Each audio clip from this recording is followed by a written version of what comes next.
O relógio de parede da sala bateu 12 vezes, e no 13º som, Dona Zilda despertou com um fio de silêncio cortando a casa. O vidro da janela refletia a luz amarelecida do abajur. O corredor, que durante o dia acolhia passos e conversas costumeiras, agora parecia um túnel onde até as sombras cochichavam. Alguém conversava baixinho na cozinha. Não era a vizinhança, era a casa dela, e nela havia vozes que não deveriam estar ali. Ela escutou um nome, o dela, pronunciado como quem sela um documento. Uma palavra que rasgou o ar: procuração.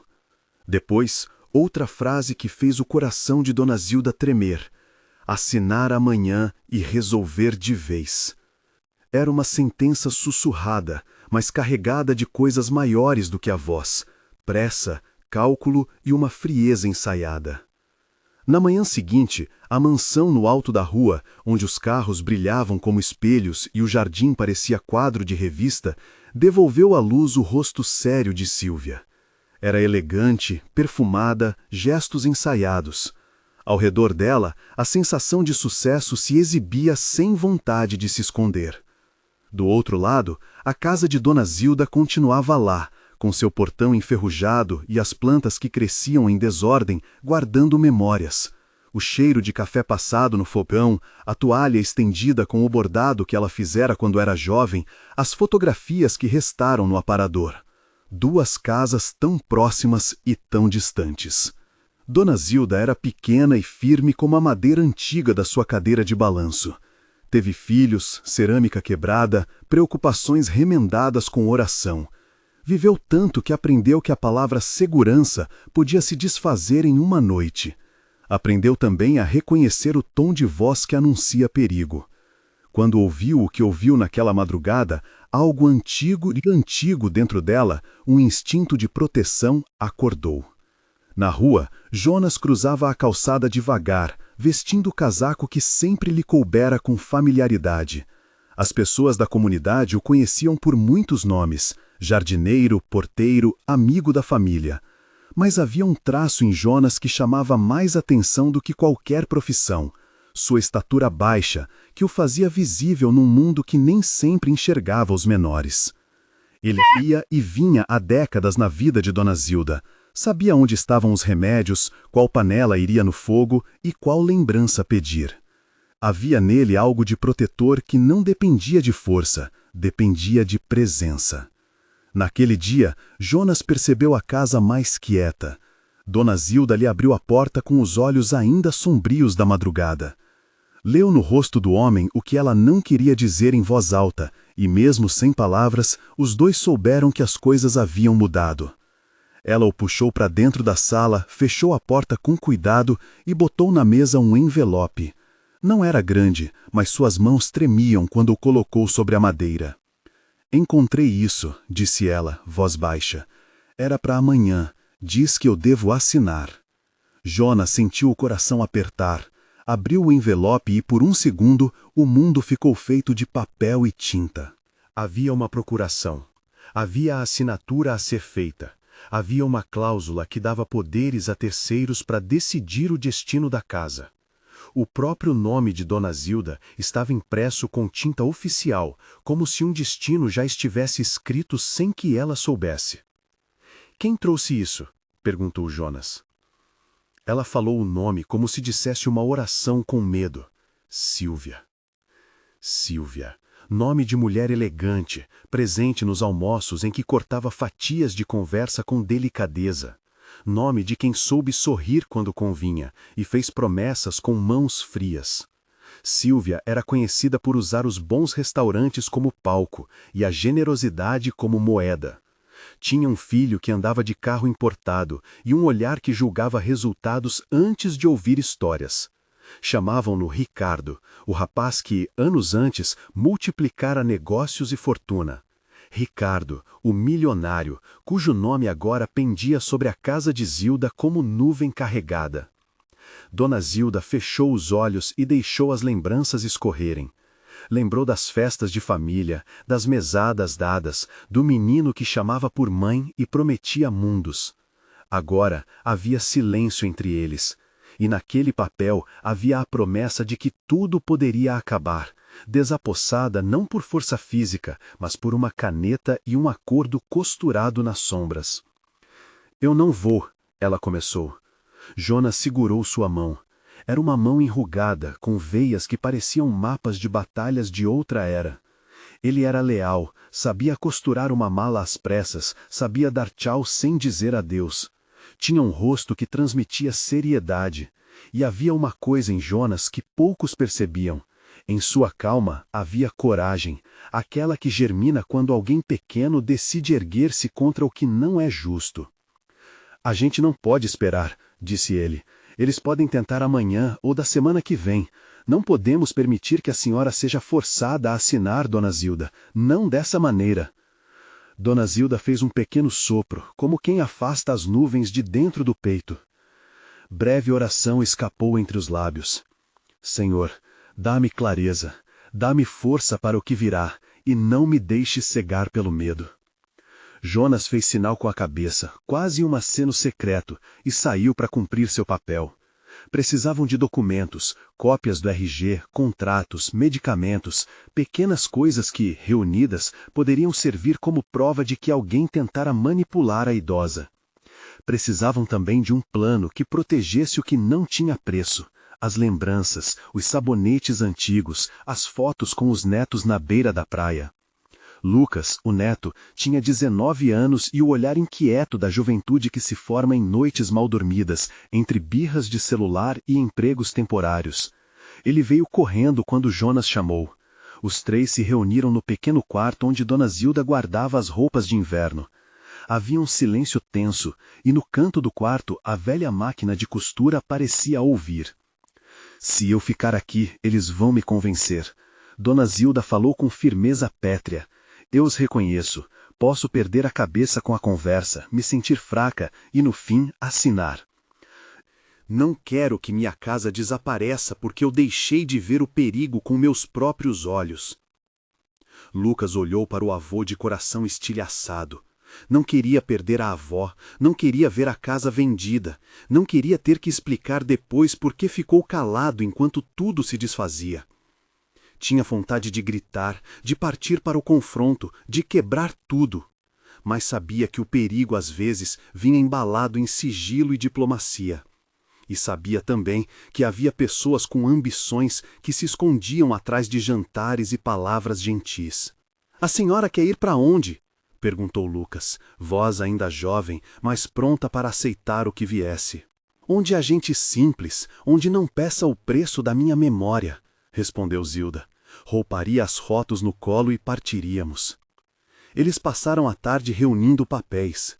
Jonas, com a calma costureira de quem nunca se apressa em coisas que podem desfazer-se, verificou a validade de documentos, tirou xerox, arrumou remédios na bolsa e guardou a medalha do santo da família. Lucas pegou o pouco dinheiro que tinha.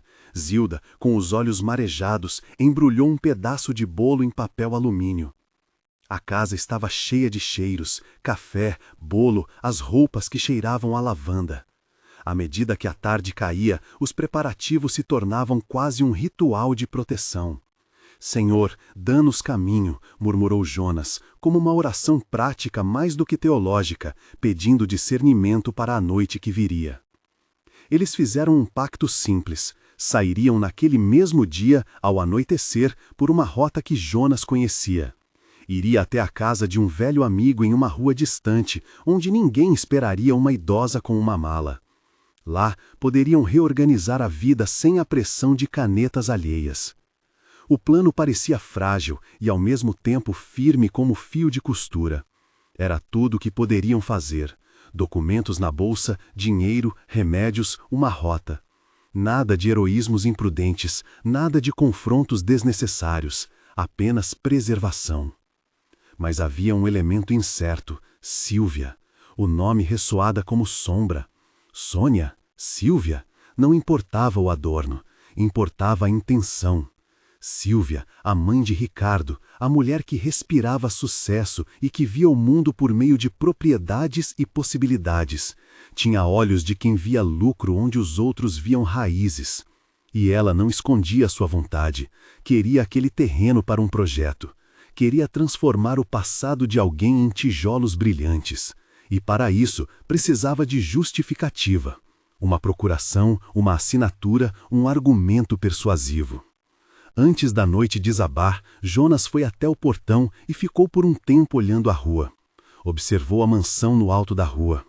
Do alto das suas janelas, talvez Sylvia estivesse desenhando planos com a ponta do pé, como quem planeja uma peça de teatro.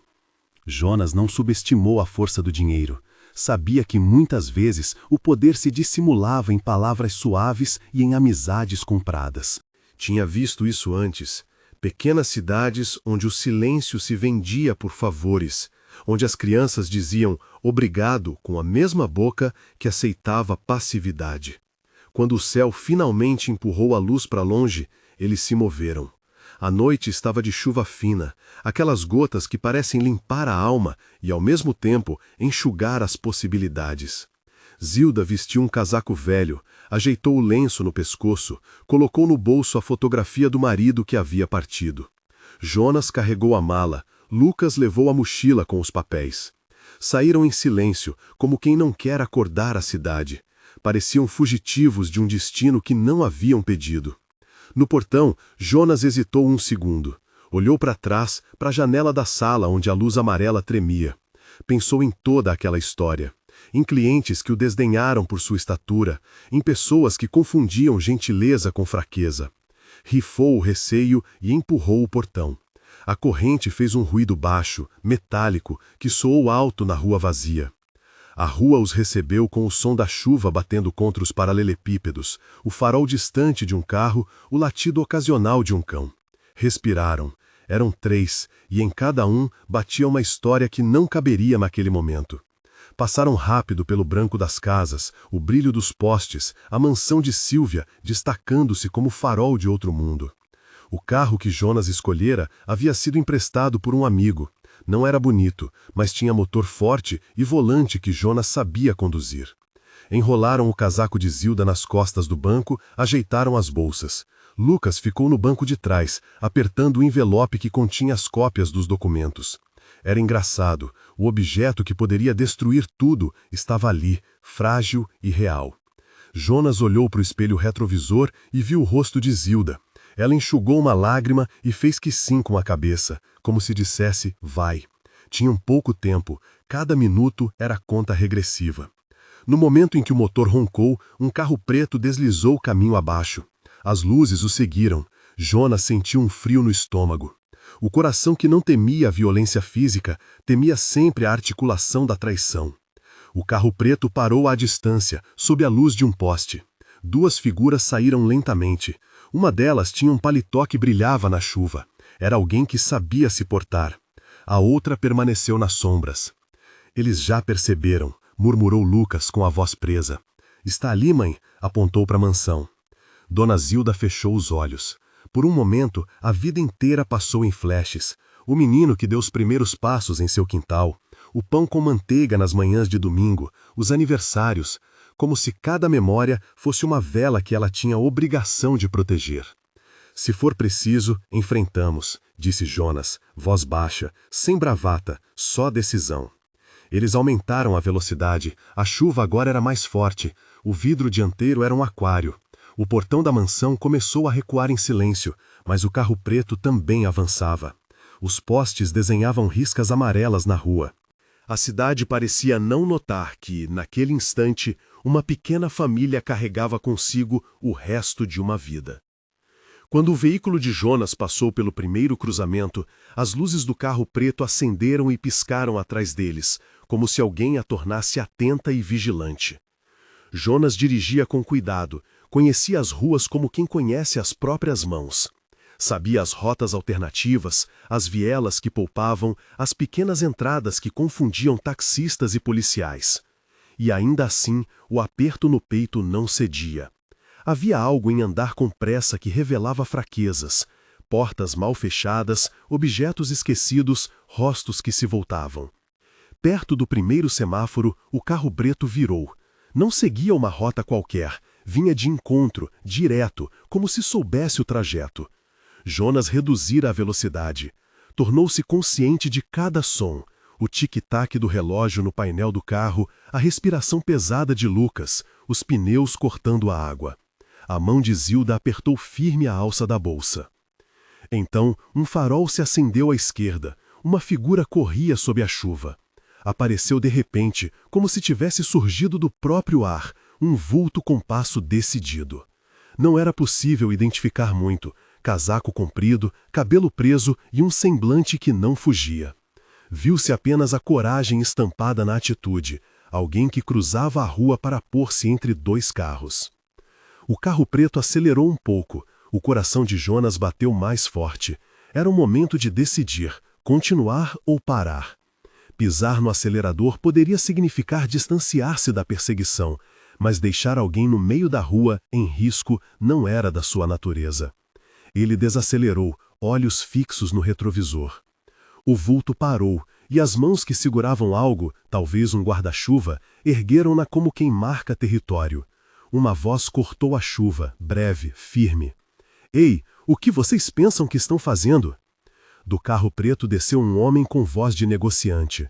Do outro lado, uma mulher elegante ajeitou o colar com desprezo. Sílvia? Era difícil dizer com clareza na chuva, mas havia uma certeza no tom.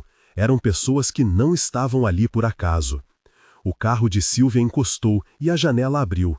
Havia intenção de conversar, de impor autoridade. Jonas baixou o vidro.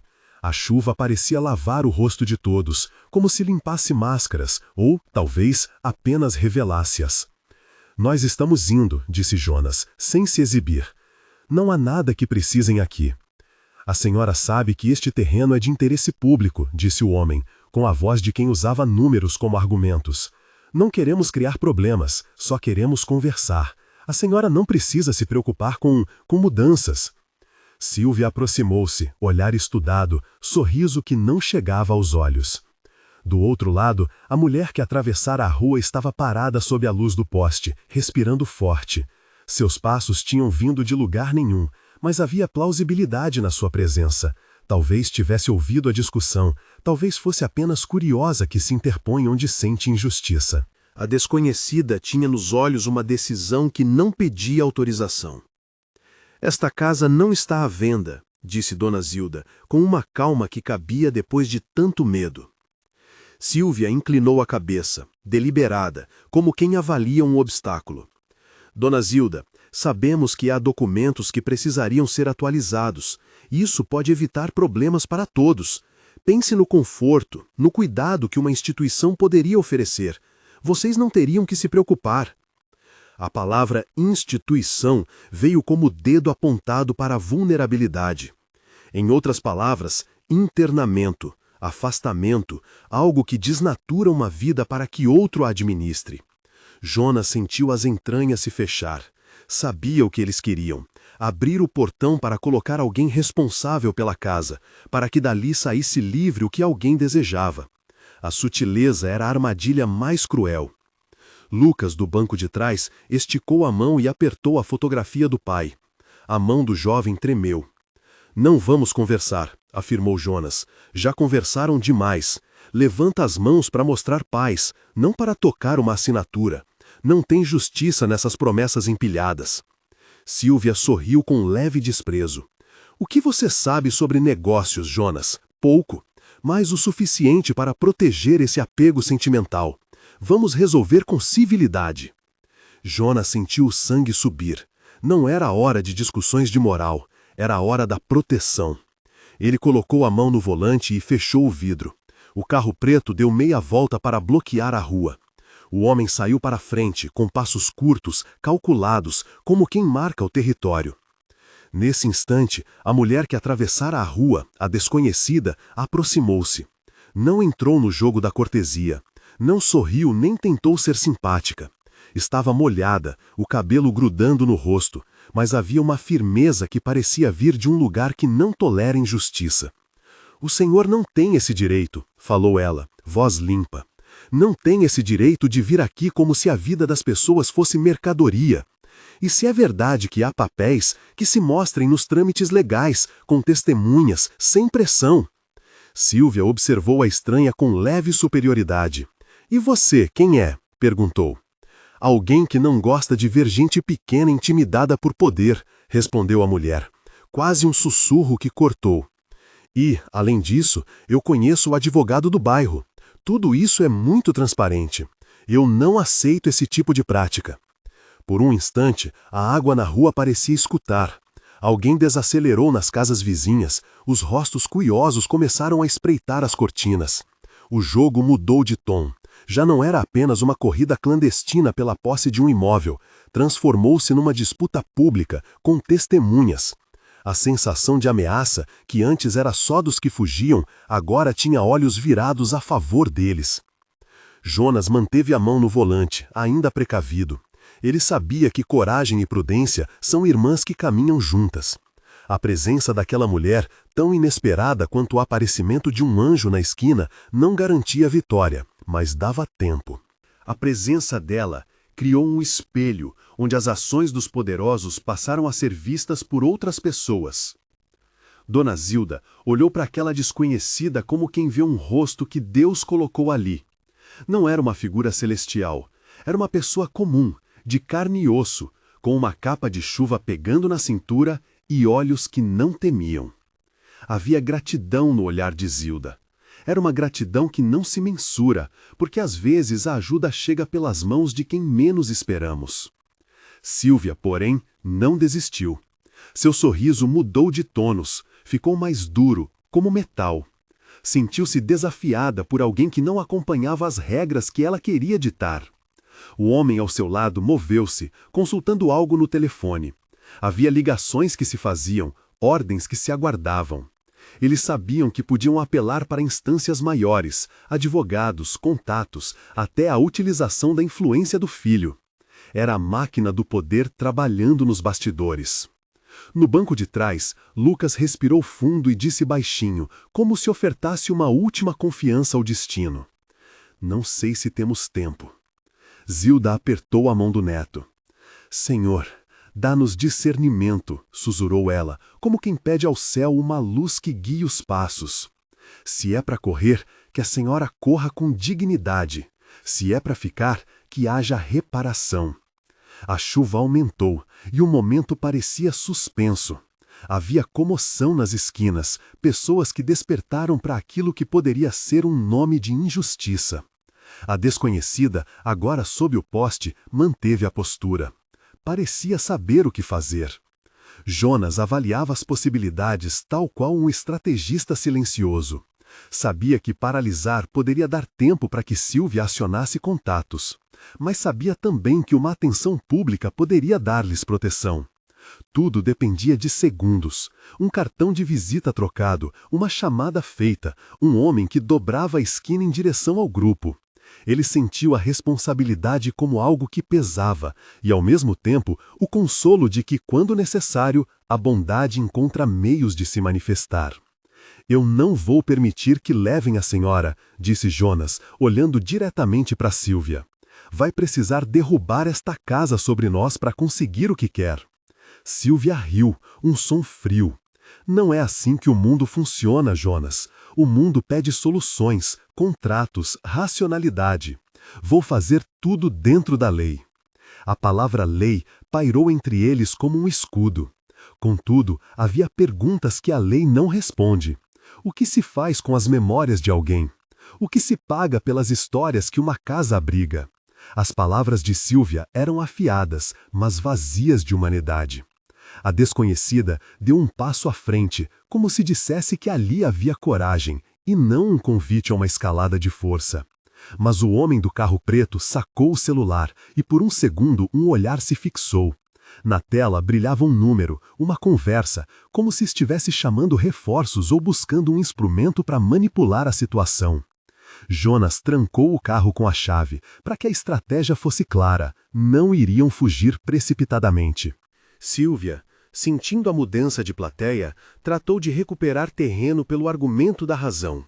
"Vocês estão fazendo um drama", disse, com a frieza de quem sempre aprendeu que a emoção é arma de outros.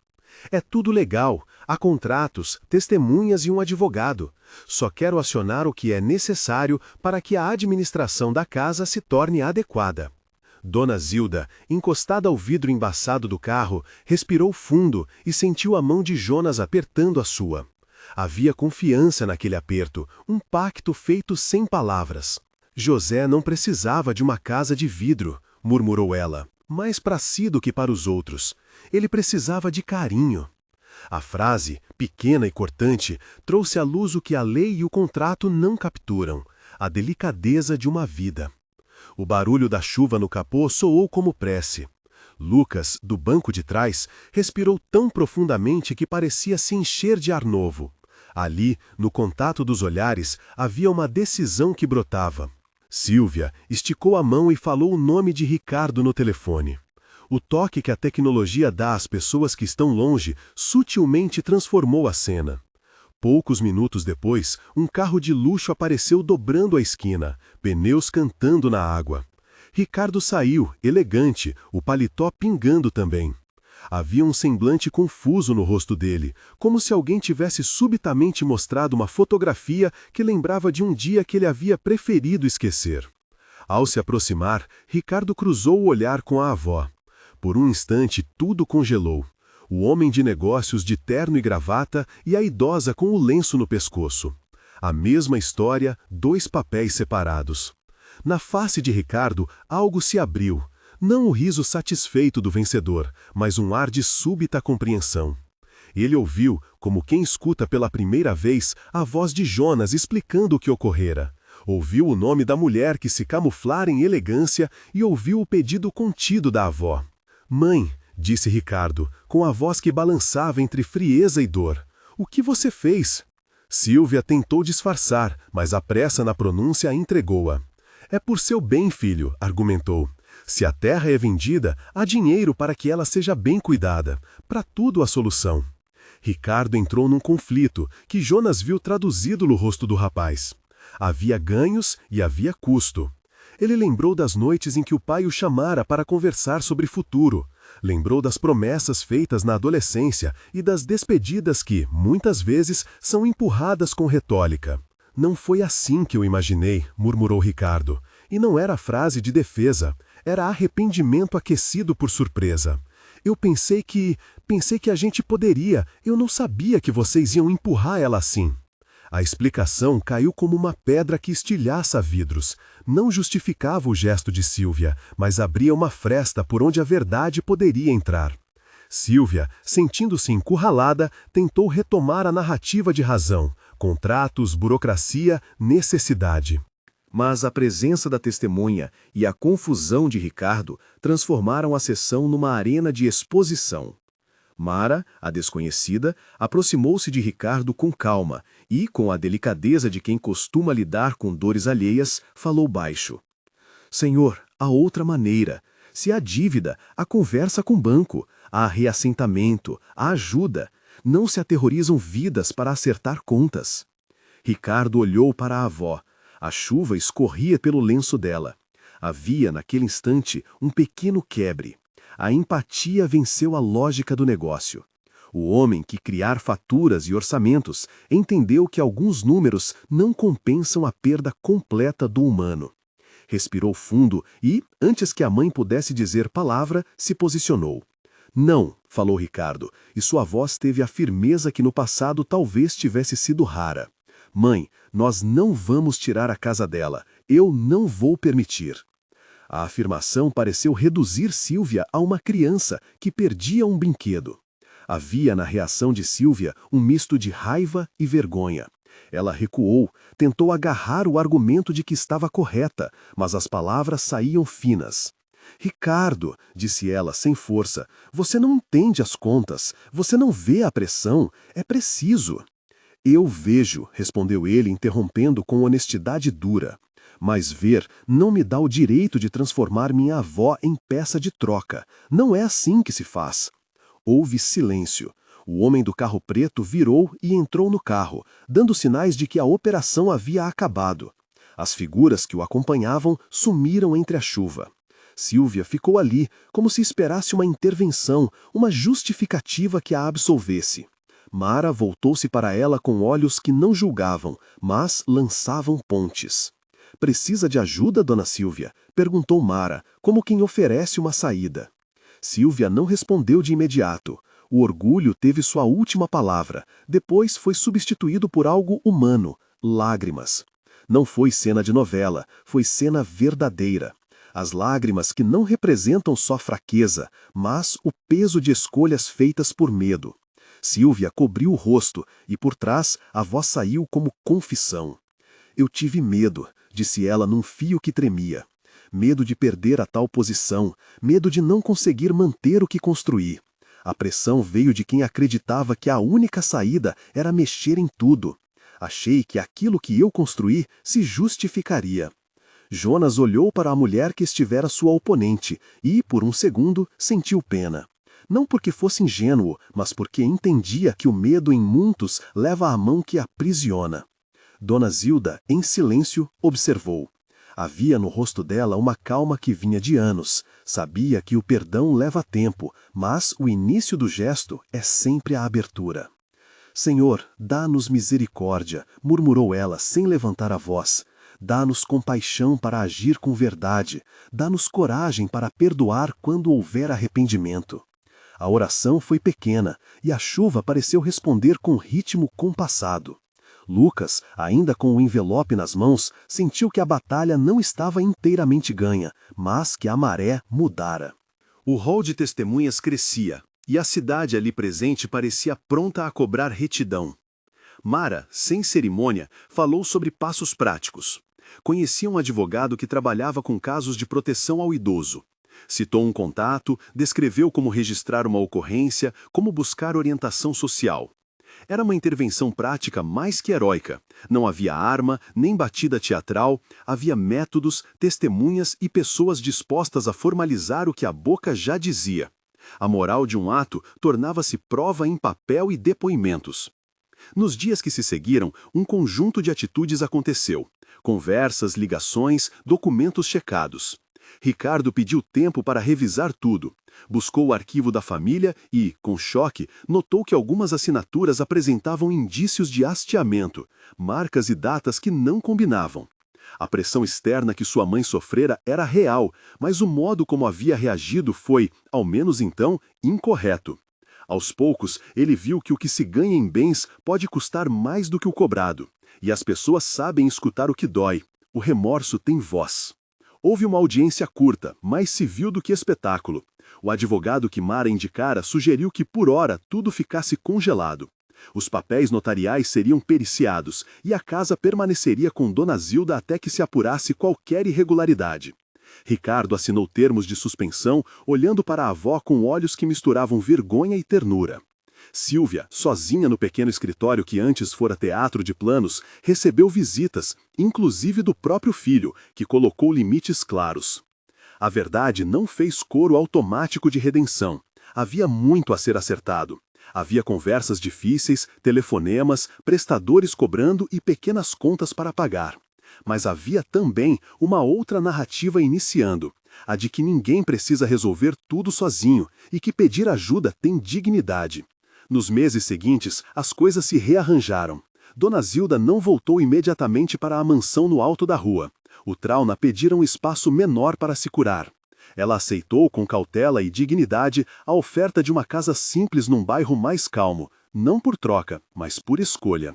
Jonas e Lucas ajudaram na mudança. Haviam centenas de caixas com memórias e um velho rádio que tocava músicas antigas. O novo lar tinha paredes pintadas de um azul que lembrava o mar.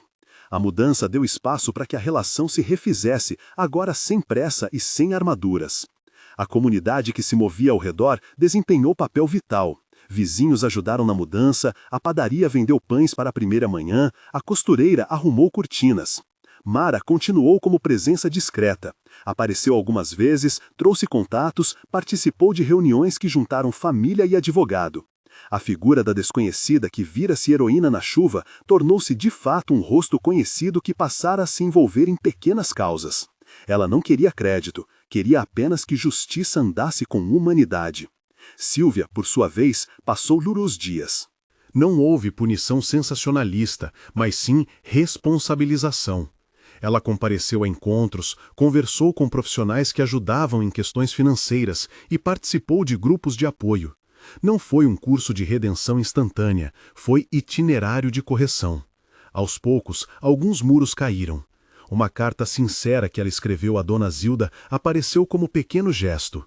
As palavras não apagam medo nem raiva, mas são início de ponte. Ricardo, junto da família, propôs que se fizesse uma comissão de apoio à senhora, para revisar contas, para organizar visitas, para que a avó não voltasse a se sentir só. O povo costuma dizer que as rachaduras pode ser a entrada da luz. Algo disso aconteceu. A confissão de Sílvia trouxe também alívio. Ninguém tinha que fingir que tudo estava perfeito. Havia, no fim das contas, responsabilidade assumida. Num dia claro de primavera, quando o cheiro de pão de queijo invadia o novo lar, as 3 gerações se encontraram para um café. Jonas sentou-se com a postura dele, sempre contida, mas vigorosa. Lucas mexia no café, analisando a xícara como se buscasse respostas. Dona Zilda olhava fotos antigas e ria com recordações que agora se contavam sem pressa. Ricardo trouxe flores simples e pediu desculpas com a honestidade com que se pede algo que não se pode repor. Sílvia, ainda tensa, ofereceu as mãos. Houve um silêncio denso. Por fim, com a calma de quem sabe que heridas demoram, a mão de Dona Zilda se estendeu. Ninguém vai apagar o que foi feito, disse ela, com voz costumeira de quem sabe a verdade. Mas a gente pode aprender a ser melhor. Sílvia chorou. A ação de lágrimas era algo humano, sem teatralidade. Pediu perdão. Foi ouvido. Não como absolvição imediata, mas como começo de reparação. Ricardo, por sua vez, assumiu o compromisso público de criar uma solução que preservasse o bem-estar da avó e que limpasse qualquer sujeira deixada pelo impulso de sua mãe. Havia mais passos a dar, mais conversas para acontecer, mas havia um acordo básico: a dignidade precede qualquer balanço financeiro. Jonas, observado por todos, teve um momento pequeno de orgulho, não pelo espetáculo de ter enfrentado a situação, mas por ver que, em nome de alguém, havia se levantado e feito o que achava certo. E naquela sala com cheiro de café, com as cortinas remendadas e as fotos espalhadas, havia uma verdade simples: o lar era feito de coisas que ninguém compra. Numa tarde, sentados na varanda que dava para uma rua tranquila, Dona Zilda segurou as mãos de Jonas e, num gesto que era mais do que agradecimento, disse: "Você foi a coragem que Deus me deu nesta vida. Obrigada." Jonas corou com a fala, porque não gostava de elogios. Em silêncio, respondeu com um toque das mãos no ombro dela, gesto antigo e suficiente. Lucas, do outro lado, enxugou os olhos e sorriu. Era uma família que começava a apalpar os próprios contornos. No entanto, a história que começou naquela chuva não terminou só com perdão e palavras. A comunidade aprendeu, a cidade observou e as autoridades, quando chamadas, tomaram providências para revisar documentos, coibir práticas abusivas e criar redes de proteção para pessoas idosas. A atitude de uma mulher que parara no meio da rua foi semente de políticas locais. Mara passou a articular grupos que orientavam famílias sobre direitos, documentos e, sobretudo, sobre modos dignos de tratar os mais velhos. Certa noite, já com as luzes quentes do lar envolvendo o quintal, Jonas ficou ao lado da janela vendo o reflexo das lâmpadas no vidro. Fechou os olhos e orou, como sempre fez quando sentia o peso do mundo. "Senhor", murmurou, em segunda pessoa, pedindo como quem confessa uma fraqueza e pede coragem. "Dá-nos sabedoria para proteger os que não podem lutar, e graça para perdoar os que erraram por medo. Que a nossa casa seja lugar de paz e justiça. Amém." Dona Zilda ouviu, e em seu peito, uma paz que não era as soluções fáceis da riqueza, mas fruto de correção e de presença, foi crescendo. Ela sabia que as cicatrizes não se apagavam, mas que a comunhão e o agir justo eram curativos. Às vezes, a vida pede coragem para perder a aparência de segurança e decidir viver pelo que tem mais valor. Com o tempo, Ricardo e sua mãe reconstruíram sua relação de modo cauteloso. Ele visitava a avó com frequência, trouxe profissionais para revisar as finanças e dissera que não permitiria novamente que a pressa de um negócio tivesse preço sobre a dignidade humana. Sílvia, por sua vez, trabalhou em silêncio para reparar, nem sempre compreendida, às vezes julgada, mas com horizontes novos. A redenção não veio como fim imediato, veio como processo. Jonas continuou a ser chamado pela vizinhança de muitas formas, mas a alcunha que alguns insistiam em usar, o anão, passou a ser apenas um rótulo que pouca coisa dizia da sua alma. Se alguém ousasse tratar a estatura dele como deboche, ganharia resposta imediata. A verdade de quem já enfrentara a injustiça e se mantivera fiel ao que é certo. Ninguém mais lhe dava diminutivos com desprezo. O homem que emergiu como protetor tornava-se exemplo de que coragem não mede em centímetros. A história deles rodou pela cidade como relato de solidariedade. Alguns se surpreendiam que uma desconhecida tivesse parado no meio da chuva. Outros comentavam como uma comunidade pode virar instrumento de justiça. Mas para os protagonistas, a lição era mais íntima. Havia coisas que o dinheiro não compra e que a coragem silente de alguns salva. No final, num crepúsculo em que o céu pegava tons dourados, os quatro, Dona Zilda, Jonas, Lucas e Ricardo, sentaram-se na varanda. Houve risadas pequenas, lembranças de um passado que reinstalava conforto e também a consciência do que ainda precisaria ser feito. Havia perdão em construção e vigilância contra as mesmas tentações. E como em todas as boas histórias, havia gratidão. Dona Zilda, com a voz frágil e firme, fez uma última oração em voz alta, dirigida ao céu que ela sempre sentira perto. Senhor, obrigado por quem nos protege quando não sabemos nos defender. Obrigado por mãos que não se rendem ao conforto quando vem injustiça. Dá-nos compaixão para perdoar e lucidez para reparar. Ajuda-nos a ser lar para outros que precisam. Amém. E foi nessa nota de gratidão simples que a casa se iluminou. A história da noite de chuva e da fuga fora substituída por uma trama de reconstrução. Se essa história tocou você, compartilhe com alguém que precisa ouvir sobre coragem, proteção e perdão. Se inscreva para ouvir mais relatos que nos lembram do que é essencial: o amor que protege, a fé que acalma e as mãos que se estendem.